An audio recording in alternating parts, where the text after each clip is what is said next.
ከጎን ሆኜ ብዙ አመታቶችን ብናሳልፍ ደስ ይለኝ ነበር።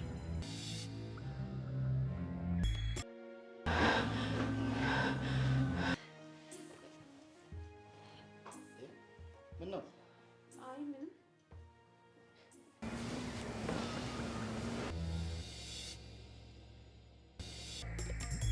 ስቄ እንኳን ሳልጨርስ ቆይ አምላኬ ምን አድርጌ ነው? ተይ እንደዚህ አትበይ።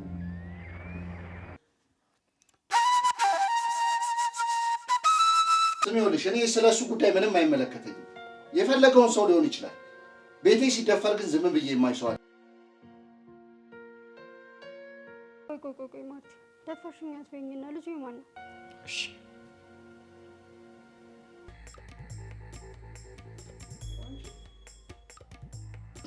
እንዴት ተመለስክ?